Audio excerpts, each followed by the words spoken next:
Hello and welcome to the Crisis Point podcast. I'm Eric Sammons, your host and the editor-in-chief of Crisis Magazine. Before I get started, let me just remind everybody to like and subscribe to the channel. I appreciate everybody who's already done that. It helps other people know about it. Also, leave a review on iTunes or whatever it is that people listen to now with their podcasts. It's all different now, Spotify, wherever. Leave a review and hopefully a good one. Okay, so today we're going to talk about Eastern Catholicism. And we have as our guest somebody who probably most of our viewers might already know, which is Carl Olson.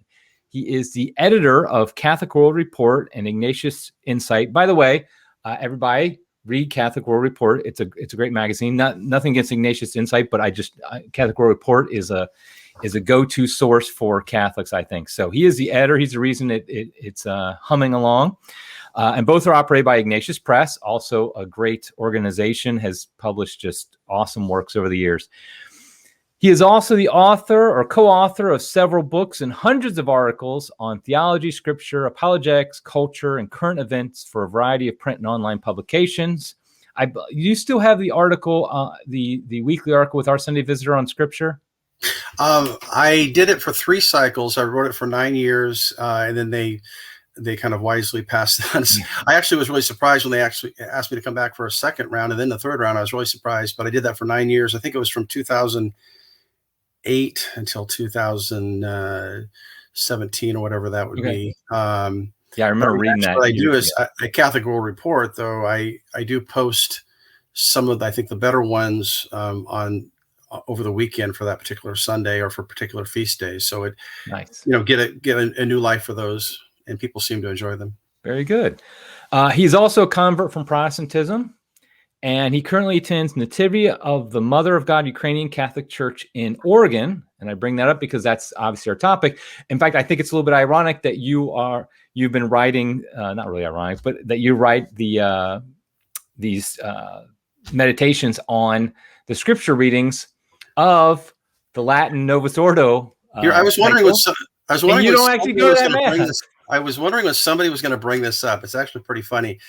So quick background there. My wife Heather and I entered the Catholic Church in 1997, and it was in a Roman Rite parish, St. Paul's in Eugene, Oregon, which we actually at one time lived right across the street from it. We were in the process of kind of learning more about the Catholic faith, and there was a wonderful, wonderful priest there, Father Timothias.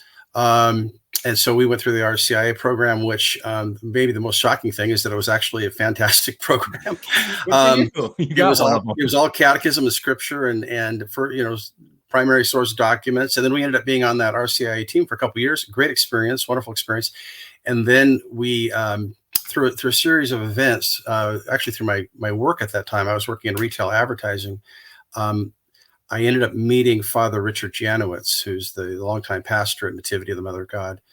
And we started to go over there just to visit because we became fast friends with him. And then we eventually started going there full time. And actually, I worked for the parish for 2 years. So that's kind of a little bit of the background of how we were introduced to Eastern Catholicism, which, like many Catholics, we really didn't know much at all about it. We were fortunate because Oregon, which is a fairly large state, has all of 3 Eastern Catholic parishes. And the other 2, not surprisingly, are in Portland, right? So,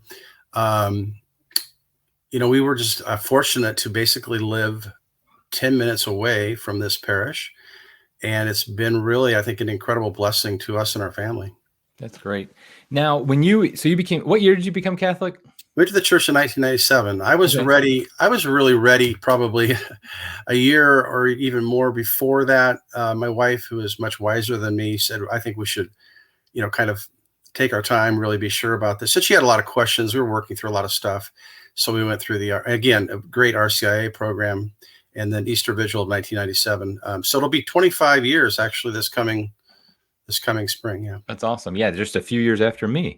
Now, when you came into church, I asked this because you ended up obviously eventually Eastern Catholic, but when you first were looking into Catholicism, did you look into Orthodoxy at all as a Protestant? I did. And I would quickly qualify that by saying I did not do a super deep dive. And this might sound kind of flippant, although in retrospect, it was actually very accurate. when I did look into Orthodoxy a bit and did some reading on it, I think the thing that struck me was the problem with authority, the problem with magisterium. I had not at that point ever gone to an Orthodox liturgy or really experienced directly the worship that you would in an Eastern setting.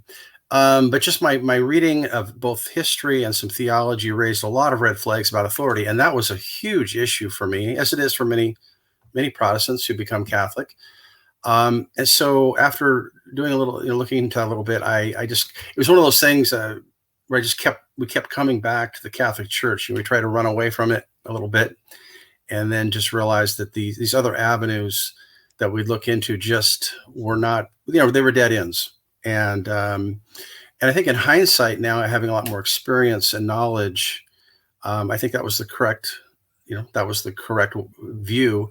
I have close family, friends who are Eastern Orthodox. We get along great, love each other deeply.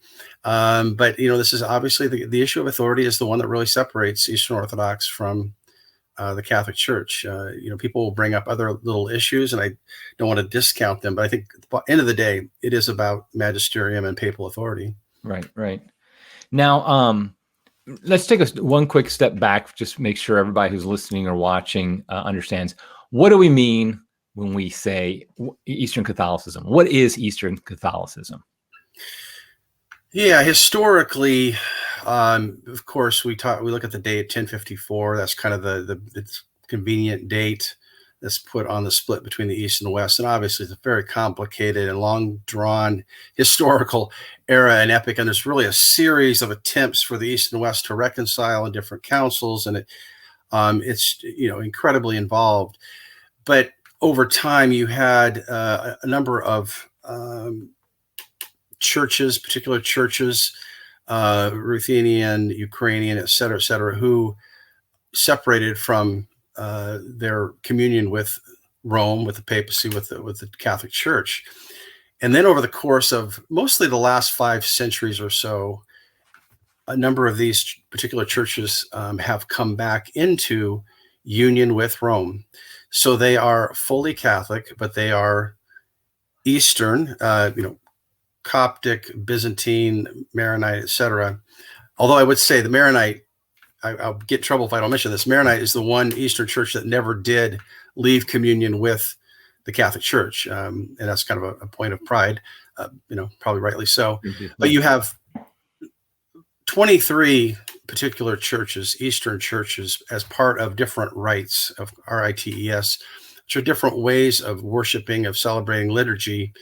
Obviously the same essential core, the liturgy of the word, liturgy of the Eucharist, etc. But, as you know, sometimes very dramatically different kind of traditions when we're talking about the music, some of the rubrics, some of the ways that things are, some of the devotions, lack of devotions. I know not a lot, but some of my Roman Catholic friends are sometimes a little bit shocked that, you don't have Stations of the Cross, you don't have the Rosary, you don't, we certainly have those, but those are Western, traditions. You don't see those normally in the East. So historically, it's those kind of Greek-speaking and other non-Latin-speaking churches. And again, most of those were away from communion with the Catholic Church. And then almost 24 of them have come back into communion with the Catholic Church. And of course, there are Eastern Orthodox Ukrainians, Eastern Orthodox Russians, obviously.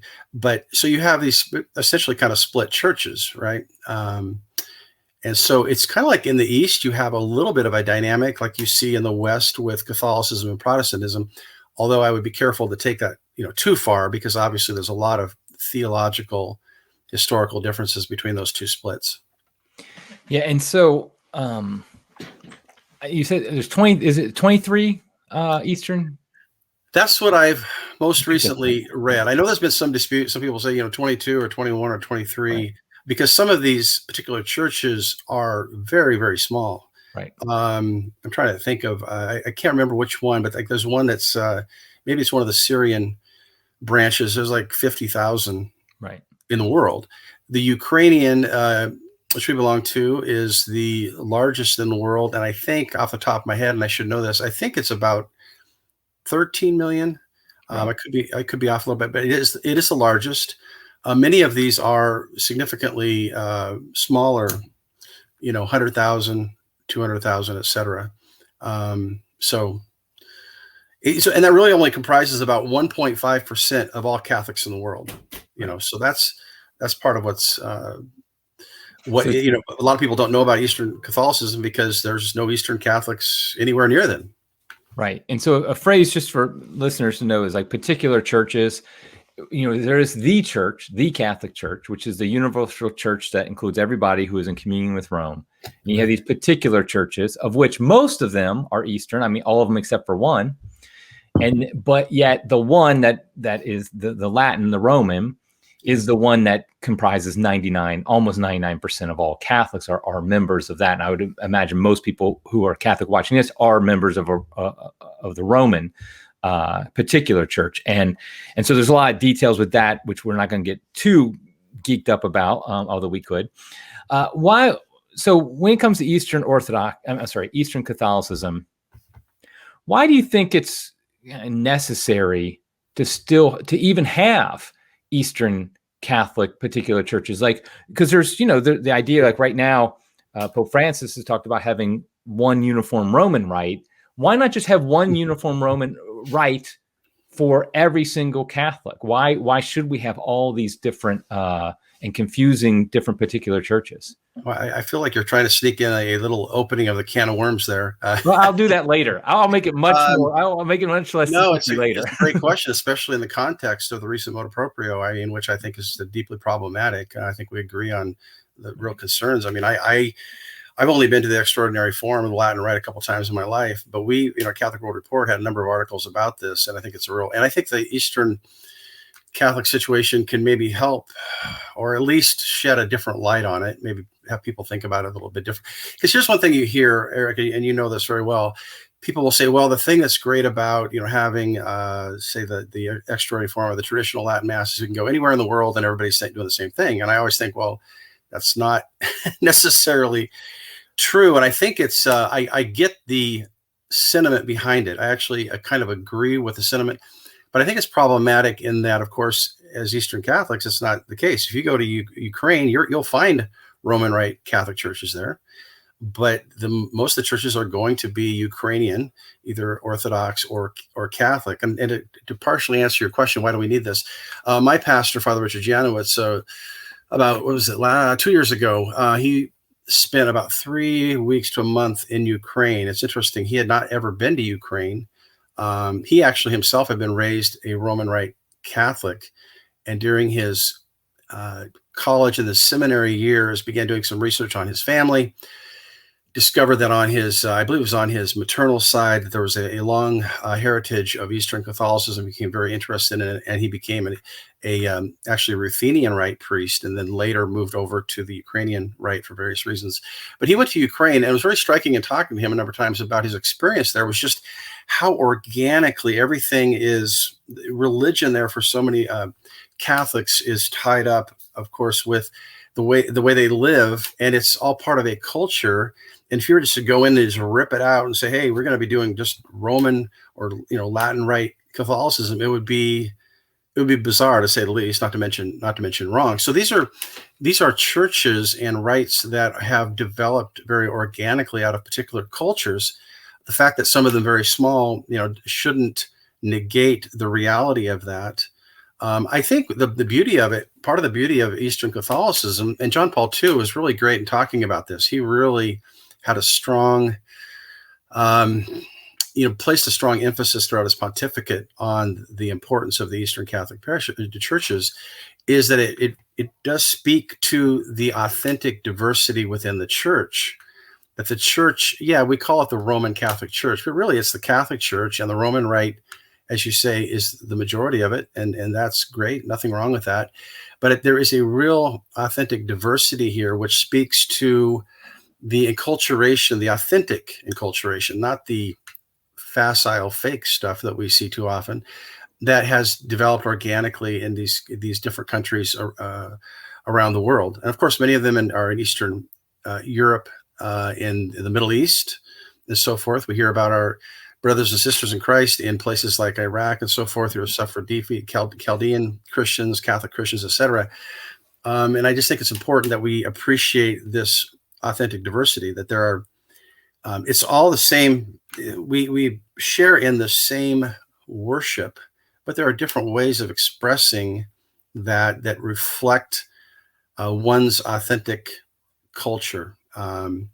And there's a lot to be said there, I think, about what is authentic culture, because, we live in an age of just completely made up, fabricated junk culture. But these are really rich traditions, and there are really rich streams of thought, of spirituality, of emphasis, that if everything went Roman or Latin, these things would be kind of lost, or at least maybe subsumed. So it's complementary. I really see this as an important source of complementarity for Catholics who are Roman to appreciate a little bit or learn a little bit more about the Eastern churches. Right.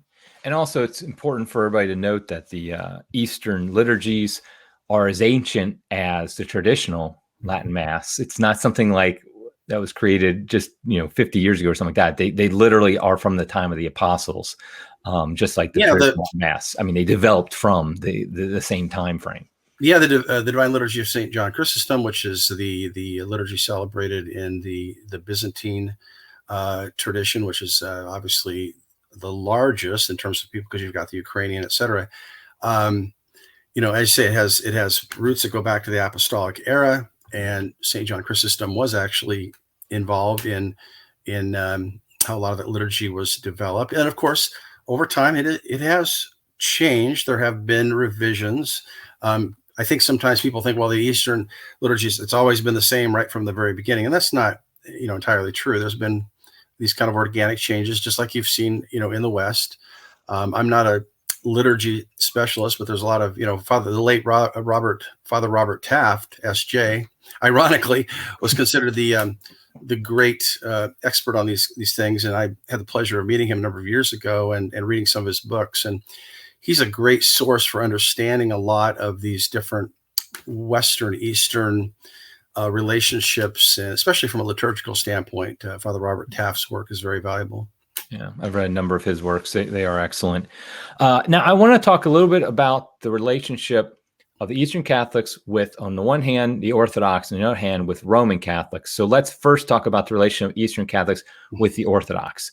My general sense is that, let's just be frank, the Orthodox are not fans of the Correct. Eastern Orthodox, the Uniates, or however you pronounce that, as they would call them. Yet there are a number of, I've encountered online and in person, a number of Eastern Catholics who basically call themselves Orthodox in communion with Rome, meaning they're basically Orthodox, but they're in communion with Rome. So I know that relationship's fraught with a lot of issues. How do you see the connection between the two?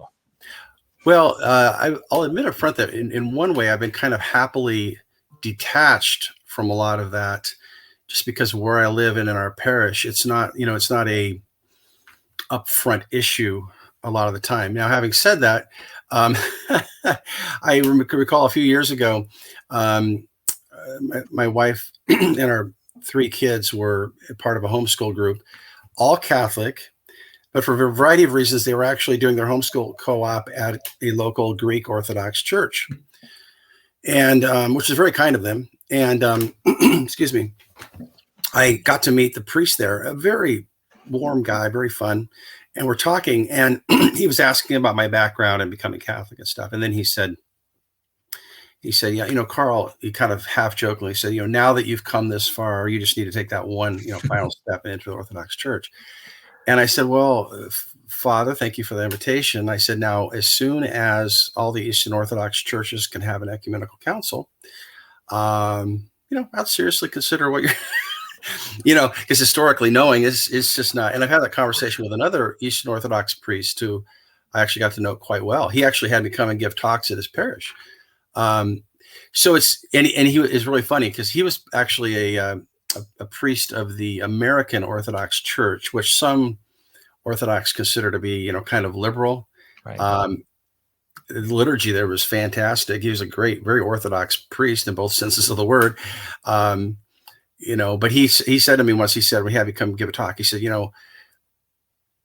my parish totally gets it. They like having, Catholics come and talk. He said, but don't want my bishop to find out. He would not be happy, what I have found in my experience, and I've actually in the last 2-3 years have gotten to know a young Orthodox priest who recently became Catholic. And, I've talked about him a bit, is it's so complicated, and it really comes down almost to the individual person. Now, as a group, I think we can safely say the Russian Orthodox Church is not really a big fan of the Catholic Church, right. And the Greek Orthodox Church. Now, they on a certain ecumenical level, at that level of the patriarchs and the Pope, there's a lot of stuff that goes on, and I think a lot of it's fine and so forth. And there's a lot of times these statements that are made, but on an individual level, when it comes down to parish, it really comes down to the particular person. I've met Orthodox who are like, Catholics are the spawn of Satan, basically. They kind of almost have a Protestant fundamentalist approach, a Jack Chick approach.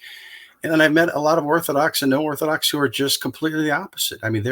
They're more Catholic than a lot of Catholics. So it's hard sometimes to make sense of it, to be honest. It seems to come down to particular dispositions, particular experiences that people have, strange things that happen. And people have a bad experience in this Orthodox church or a bad experience in this Catholic church. And all of a sudden, that's why they denounce it. So really difficult at times to make sense of it. And of course, Ukraine is the cause of there's for those who don't know, there's actually a break in communion between the Russian Orthodox Church right now and the Greek Orthodox Church. Yep. Because of Ukraine, because of what's going on there with just the Russian Orthodox are wanting basically some control over there. And of course, Ukrainian Orthodox, I think, is split into two. It's very confusing.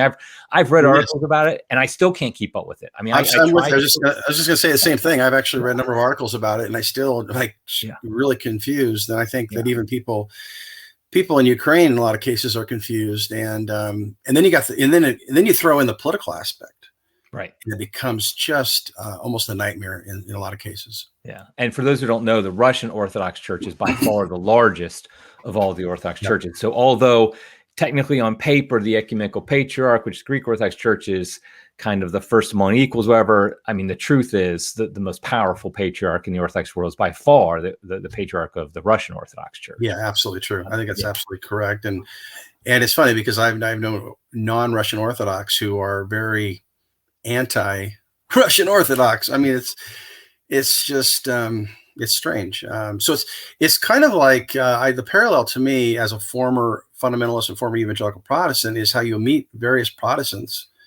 And some of them are, the Catholic Church is, the whore of Babylon. And then others are like, I love the Catholic Church. I'm just not a Catholic because of X, Y, or Z. And so you get, again, a similar kind of dynamic with a lot of Eastern Orthodox. Right. And it really is individual. Like I know a Russian Orthodox priest here in town, and the Russian Orthodox have them. I think he's Rokor, in fact. And so they kind of have the reputation for being the most kind of anti-Catholic, anti-ecumenical, but this guy, he's great, and he doesn't, he's happy to chat and things like that, and he's not like attacking the Catholic Church or anything like that, like crazy. He obviously doesn't agree with it, but okay, so that's kind of the relationship with the Orthodox. Because here's the thing for people to understand: is the Eastern Catholics live in between two worlds. You have the Eastern side, in the sense that's your whole history, your whole spirituality, your liturgy, everything. But then the Western, in the sense that you're in communion with the Bishop of Rome, who's the head of the Western Church. And so your relationship then with the Roman Catholic Church, we'll call it the Latin, right? Whatever we want to call it. Mm-hmm. I think that can be, it seems like I've seen that seems to be a bit problematic, or not problematic, but tense at times. In the sense that, let's just go the Ukrainian. Let's bring a hot button issue, like the fact that the Ukrainian Catholic Church, aren't there some who want it to be a patriarch who is in charge of it, but like Rome's not allowing that to happen, but some are saying, no, he just, and so the idea is that Eastern Catholic churches historically, the Eastern churches have always been very independent in the sense that decentralized more. They're not taking marching orders from Rome, and that's their history. And now everything has to be approved through Rome. And I know there's some tension at times with that. Do you see that in practice at all? Well, from what I know of very little I know of how those things work, I think it's entirely accurate. There are these tensions because the Eastern impulse or tradition or both is against any kind of ultramontanist approach, and is more of a, it's funny, we hear constantly of synodality. I don't know if you've heard that term. Have you heard that term, synodality? It's been beat over my head. The thing that's beautiful about synodality is just like the word fascism. It can mean whatever you want on whatever day, depending. But more seriously, in the East, there is a authentic and historical tradition of synods in which really we're talking about more local, regionalized approaches to governance and so forth. Now, every form of governance is going to have problems, especially if it involves people. So, but historically in the East, there's been that sense of, we absolutely, Eastern Catholicism, yes, we absolutely recognize the Pope for who he is. We recognize the Petrine office, absolutely. But we are the patriarch, and the bishops can call the shots on certain things. So the centralized approach that has really dominated in the church really since, at least the 1800s, late 1800s, Vatican I. I mean, I know there's a lot of arguments about how this all works out. But that, I think we're seeing a swing back now. I think that we went into this really kind of centralized, papal-centric approach. I think if there's anything positive to be said about Pope Francis' emphasis on synodality, it is on a different approach maybe to governance, speaking my personal opinion here. But I'm also a little bit concerned because, again, people are involved and, things could go. But I think that's true. There is a tension. Now, on a more local level, I have a funny story. This goes back to when I was first going to Nativity, and a good friend of mine who has now been our parish for 15 years. At that time, he was at the largest Catholic parish here in town, the Roman parish, very traditional, great pastor at that time and still great pastor now. But the lady no longer who works there, who was the head of, I think she was the head of like Hispanic ministries, and this friend of mine is Hispanic. They got into a discussion once, and he mentioned how he would sometimes come over to Nativity for Divine Liturgy, and she said, well, that parish is only 80% Catholic. And so our running joke to this day is we're trying to figure out which 20% we need to figure out, right? I mean, and it was such a revealing comment because he clarified with her. He said, "You realize that it's Catholic, not Orthodox, right?" She said, "I know." He goes, "Well, what do you mean? What is?" And she couldn't explain it. Right. But there's been historically in America, a very low view of. Be careful here. Historically, a low view of the Eastern churches. I mean, there really was a Roman heavy approach in America, and you had a lot of controversies that went on, and it's become much, much better, certainly much better over the last few decades. I think Vatican II, and I think also John Paul II's papacy both helped those things. But historically in America, especially in the 1800s into the 1900s, there was a lot of, just distrust. I mean, what, married priests? Are you crazy? Priests can't be married, et cetera. Those kind of things, right? Right. It's almost thousands of Eastern Catholics became Orthodox. Well, and then you have also, I really do think part of the issue too was this certain kind of immigrants were not looked upon well in America, right? And so you've got those issues as well, and it became really a messy time. Yeah, absolutely. Now. But there are legitimate, beyond just the spirituality and the liturgy, things like that, it does seem to be, to me, that there are legitimate differences in like the ecclesiology of the Eastern Catholics and the Latin Catholics. Ecclesiology, the theology of the church, how the church should be run, how it's set up. I mean, there's an acknowledgement that you have to be in communion with Rome. I mean, there's no question about that. But there does seem to be a different view of the papacy and how, at least the idea of how it should be run. Maybe there's, might be also disagreements about maybe some disputes about how you interpret Vatican I, things like that. But it does seem like there's some real differences of opinion of how like I said, the papacy actually in practice, and Pope John Paul II, he kind of opened that up and said back in the 90s that, yeah, maybe we should have discussions like that. Like, what would you say is like the general Eastern Catholic view of the papacy, the role of the papacy, and what a Catholic's obligation is towards the papacy? Well, I'm tempted to say that there's kind of a form of papal minimalism in the East. I think that's certainly true in certain parts of the East traditionally. I think there's a long time wariness of a centralized approach. I think maybe some of it reflects a lot of reactions to political situations over the centuries, and the fact that Rome at times has been really heavy-handed in how it's dealt with various Eastern churches in relationship with Eastern churches, maybe both Orthodox and Catholic. It's interesting. My interest theologically, what really drew me into the Catholic Church in big part. I mean, I read a lot of Aquinas. I read a lot of Newman. I have St. Thomas as my patron saint, but I really have a deep love for the ressourcement theologians. We can say, Ratzinger, de Lubac, von Balthasar, etc. And I know that some of them are controversial people, but that Ignatius Press has been forefront of publishing a lot of them. But my point here is, I find a lot of deep similarities between a lot of the ressourcement thought and the Eastern Catholic or even Eastern Orthodox thought in a lot of ways.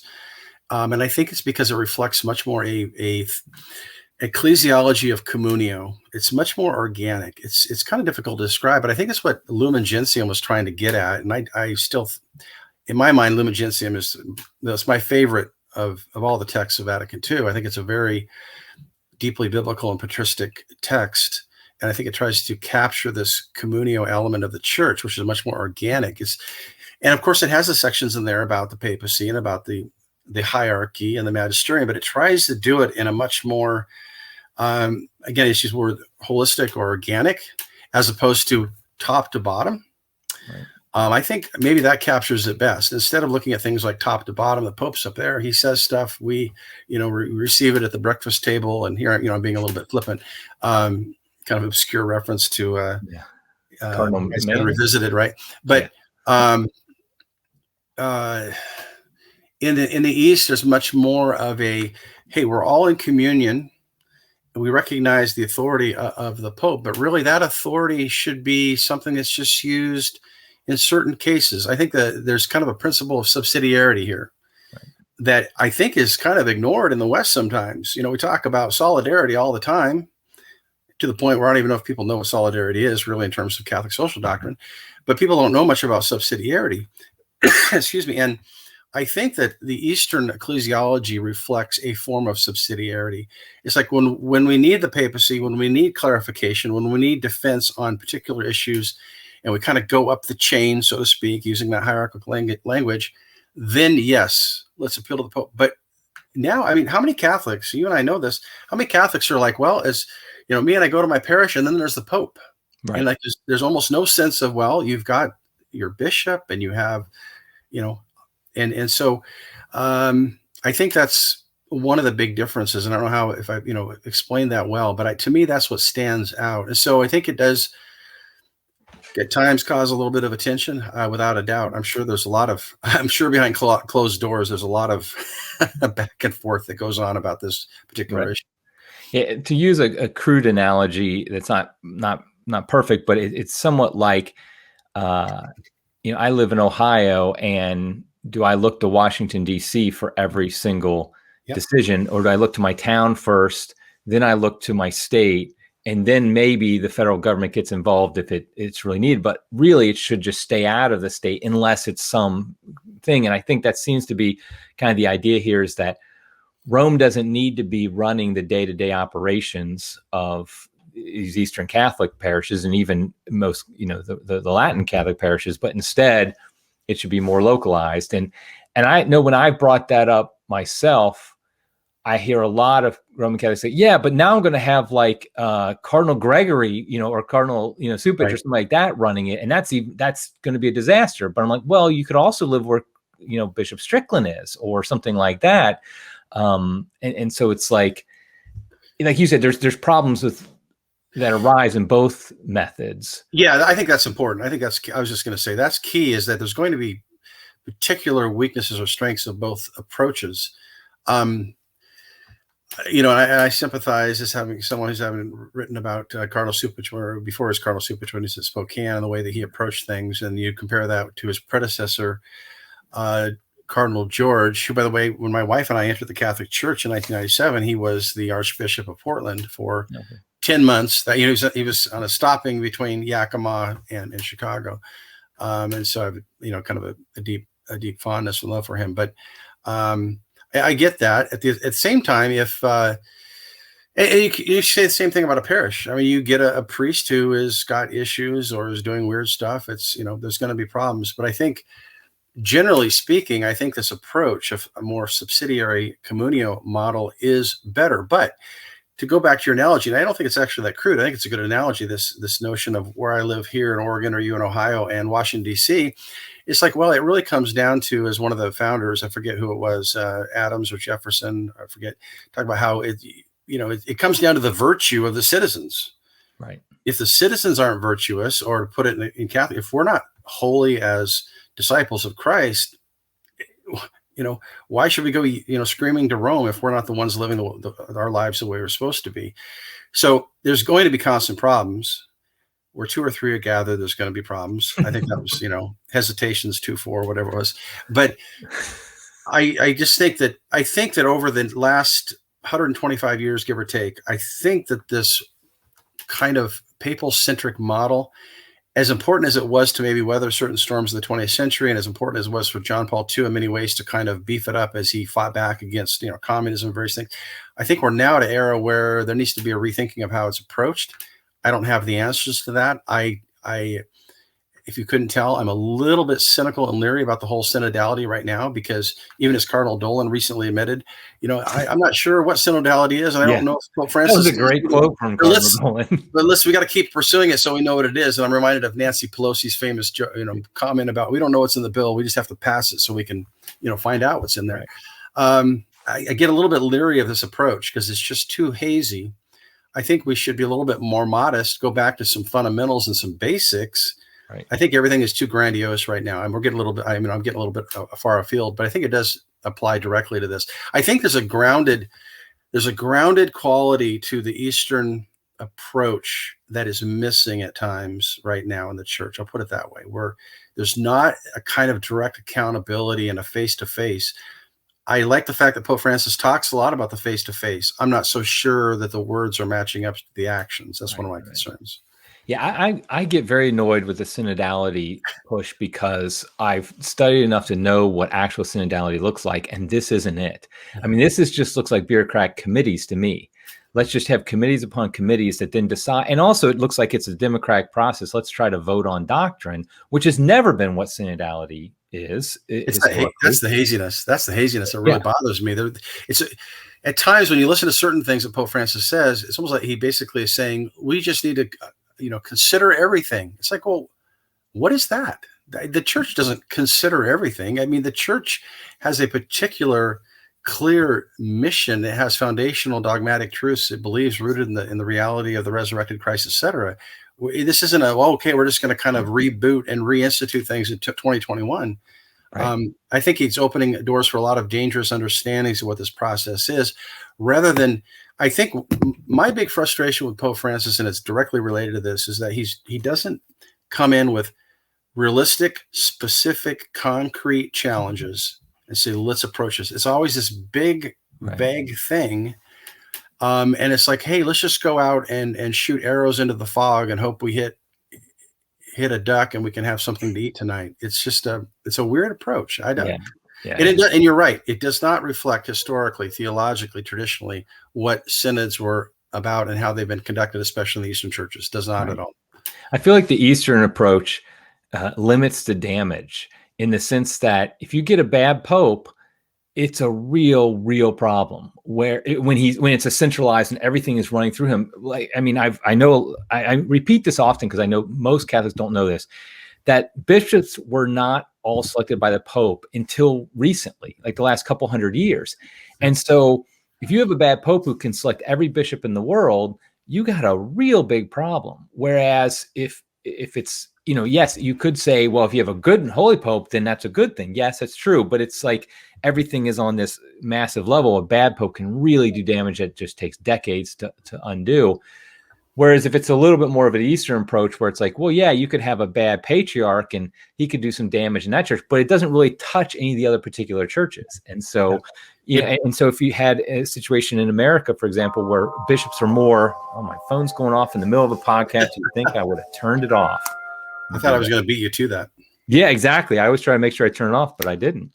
And so I'm just going to leave that in, though, for people who are watching. The idea, though, is that you don't have this massive damage. If bishops, for example, were selected by the local clergy or by a local, maybe like a metropolitan type area, something like that, yeah, you could have some bad ones, but then the bad ones aren't going to impact, the bad bishops picked in Ohio aren't going to impact the ones in Oregon. But here we have a top down, the problem goes everywhere. And here's another problem we have, and I think it's directly a part of this, is that because of the the ease of travel and the way things have become, quote unquote, global, bishops can start out in Ohio, go to Washington, then to Texas, and then end up in New York City. Historically, there was much more close to home. Again, that aspect of kind of subsidiarity. Now, people say, oh, well, you just can't, you can't go back to the good old days. Well, my point is there's not accountability when, I think Cardinal Cupich is a great example of this. And I've been very critical of him for a number of things over the years. And, in Spokane, before he was taken to Chicago, he was making a complete mess of things there, completely. Right. But there's no accountability. He was actually the epitome of the airport bishops that Pope Francis would rail against. And yet here he is, he ends up going to Chicago. Well, I know as a fact from a number of sources that's because he spent so much of his time in Spokane, not being in Spokane. He was actually going everywhere, doing all these things. Bishops, and I think Father Peter Stravinskas wrote something about this for Catholic World Report recently. He touched on this, where he says, hey, bishops should not, once they get set in one diocese, they should stay there. That's it. Right. They should not go. Now, that might sound extreme. I kind of wonder if maybe we need kind of an extreme approach, because what we have, one of the big problems we have in the church is kind of this clericalism or professionalism, whatever, careerism, and it rewards that sort of thing. And it does speak again to a different ecclesiology. So I think these are things that should be out there. I'm just not sure that these kind of ideas are actually going to be part of the synodality process. I think it's going to be much more just, like you say, kind of bureaucratic, kitchen sink approach. And I honestly think it's going to kind of fade away. And yeah, let's hope so.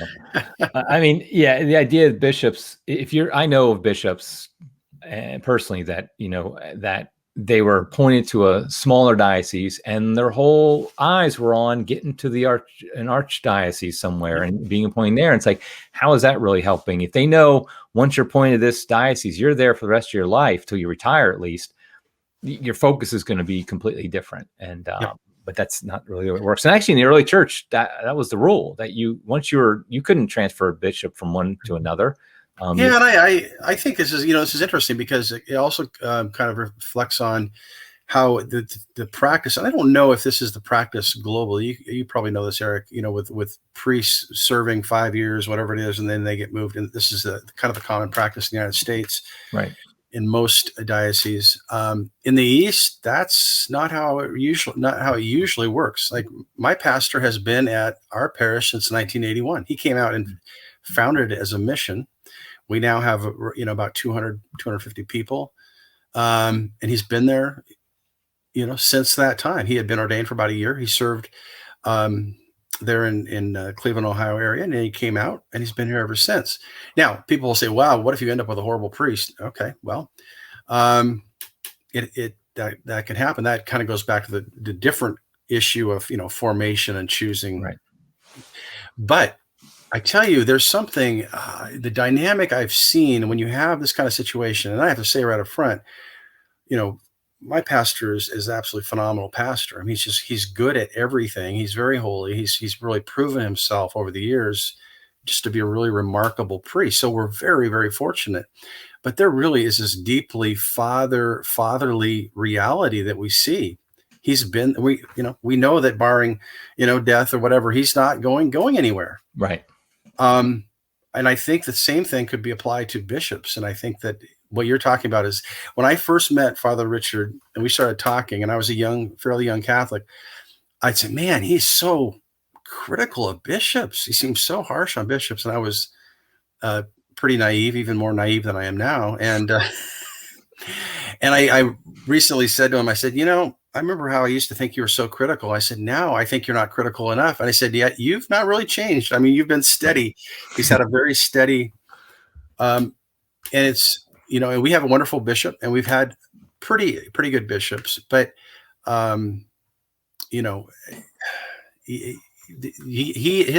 his issue, I don't think he minds me saying this, is the careerism. You have guys who, like you say, they want. Yeah. And I think the way it's set up, it kind of rewards that. And then it speaks to the kind of the approach to ecclesiology. So all those things are kind of interrelated, I think. Absolutely.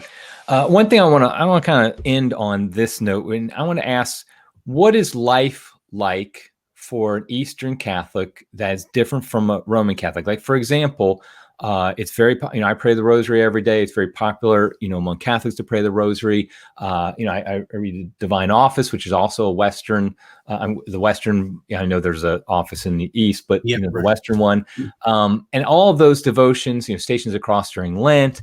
How is it really, how is your life as a Catholic, your daily life different than for a Roman Catholic? Well, traditionally in the Eastern churches, you don't have quote unquote daily mass. However, in our parish, we have some kind of a prayer or liturgy almost every day of the week when Father's here, which is pretty much all the time. But one thing that's really different is that the approach to devotions. As in the East, you don't have Stations of the Cross, you don't have the rosary. Now, I would say it's really interesting. We go to a Ukrainian Catholic parish, and my running joke is it's a Ukrainian Catholic parish without any Ukrainians. That's not totally true. There's a handful of them, but really we're mostly folks who've come from the Western tradition and have embraced. Now, so our parish is different from maybe a lot of Eastern Catholic parishes, and then it's not really ethnic centered. Mm-hmm. And yet we have a lot of strong ties to Ukraine, and our bishop came out a couple of years ago and spent time with us. And we have Ukrainian dance festivals, and there's a lot of different things that go on. They have a lot of direct ties to Ukraine, but it's not, people aren't walking around speaking Ukrainian, et cetera, et cetera. The majority of our liturgy is in English and so forth. So I would just say that you have a lot of different, of course, prayers and daily prayers. And of course, you have the famous Jesus prayer in the East. But you don't have an emphasis on devotions in the same way that you do in the West. Having said that, there's really definitely emphasis on daily prayer, family prayer. Having, our priest really encourages everyone to have some kind of an icon corner or a prayer corner where you can spend time in prayer before icons of Christ and Theotokos and so forth. I think those are very, very important things. And then, to me, one of the big differences has always been Holy Week. I mean, Holy Week in the East is so intense.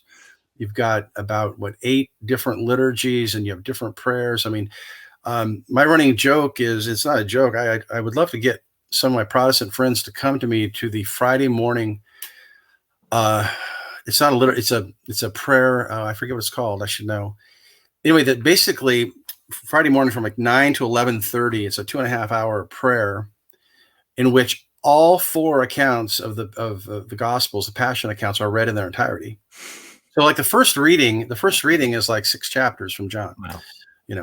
And I want to bring some of my Protestant friends and say, hey, I think the Catholics don't read the Bible. Here's Here you go.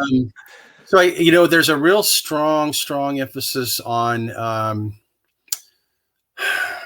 the deification we talked about before we went on, that comes through, something that comes up a lot in prayers, a real strong devotion to Theotokos. Of course, there's obviously that's reflected in the West, strong devotion to the Blessed Mother and so forth. It just shows itself in a little bit different way. So to give a real quick anecdote here as we finish up, I was on a Catholic Answers cruise a number of years ago, and wonderful time, great people. And every night we'd have dinner with a different group of people.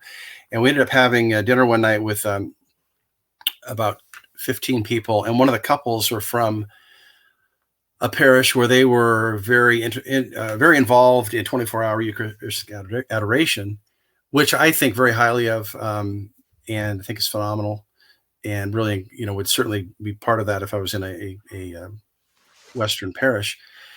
And they asked, well, we were talking about Eastern, Western stuff, and they obviously didn't know much about Eastern Catholicism. And they said, well, do you have Eucharistic adoration in your parish? And I said, no, you don't have Eucharistic adoration in Eastern churches. And I might as well have just said, the Pope is the Antichrist. I mean, they were shocked.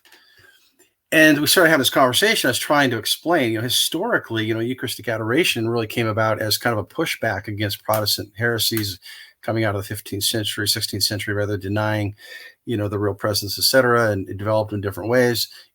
Like my pastor likes to say, it's like, we've had all kinds of Christological heresies in the East, but we've never had a Eucharistic heresy.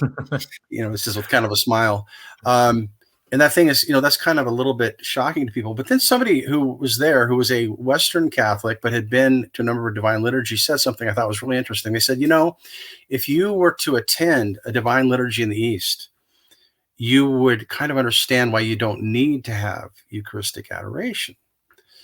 And I thought that was kind of a remarkable little comment. Mm-hmm. I didn't take it. It wasn't triumphalistic. It wasn't antagonistic. It was more like when you see the reverence that is given in the East and the way that the Eucharist is approached and the way that it's, liturgy is done, right. You know that you are going forward to receive the body and blood, soul, and divinity of Jesus Christ. That isn't to say that we're more holy, not at all. It's just there's such a strong liturgical emphasis on these realities that I think in kind of the average Mass, in my experience, the average Mass at a Roman parish subjectively just doesn't exist. It doesn't exist to the degree that I think it should. It sometimes gets lost. I really have sometimes a hard time going to just a what I would call, quote unquote, kind of a typical Mass, as snobbish or as bad as that sounds. After years of going to divine liturgy. Yeah, it's like a culture shock, I'm sure. In fact, I tell people that my path to eventually becoming a member of a traditional Latin Mass parish was through the East, because I was going to a typical kind of suburban Novus Ordo parish.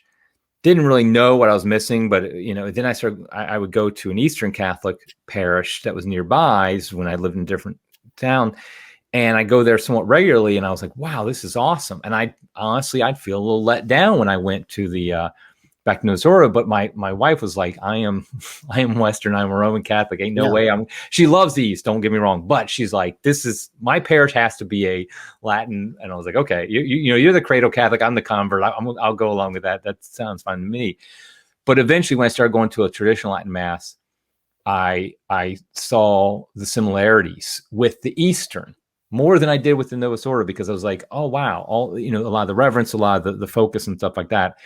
Just a lot of little things about it, which I won't get into here. And that's kind of got me there, because, I want to say to anybody who's watching, listening, if you have the opportunity to go to an Eastern Catholic liturgy, you absolutely should. I mean, you should, if there's one in your area, you definitely should. And again, they're in communion with Rome, so there's no question of it being you're doing anything wrong. It fulfills your Mass obligation and things like that. I know the East doesn't have that, but the point is that it does fulfill your Mass obligation, things like that. So I really encourage my friends to come. I say, hey, I'm not trying to make you a member of this parish, but come a couple times, because I think it'll make you really appreciate what you have in the West. I mean, honestly, seriously, even in Novus Ordo Mass, I think it will help you appreciate it more. And you'll see, again, the authentic diversity.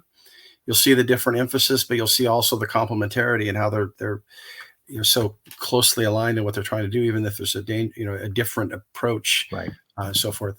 There's just a richness to me. There's such a richness to the text. Obviously there's different musical traditions in the different Eastern rites.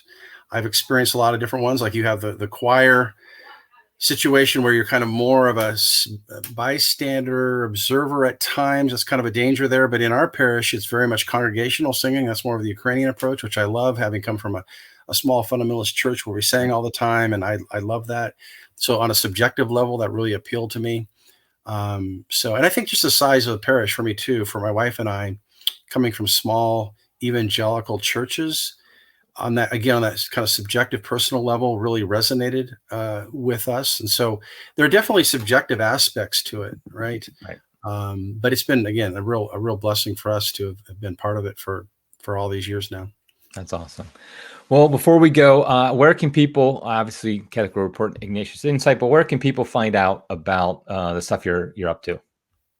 Yeah, Catholic World Report is really my main focus right now. And I'm just working on things there, and then working on some other projects for Ignatius Press, which will come to fruition. And I just had a little, actually coming out, I think in the next week or so, end of the month, a little book on Advent that's coming out from Catholic Truth Society. I did one for Lent for them last year, and this is coming out in about a week.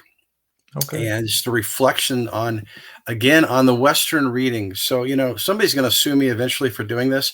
It really is. It's some stuff that it's the same Bible. It's from Scripture. It's really about scriptural reflections on Advent, and it draws a lot on the work of John Paul II, Benedict, a little bit of Pope Francis in there as well, who has done some nice things on Advent. And then Jean Danielou, his great book, Advent, which I really love. So that's coming out from Catholic Truth Society here pretty soon. Okay, great. Well, I encourage everybody to check that out, especially read Catholic World Report regularly. I do, so I'd encourage everybody to do that. So, okay, I think we're going to wrap it up there. And thanks, everybody, for listening and watching. And thanks, Carl, for coming on the program. Thank you. Okay, everybody, until next time, God love you.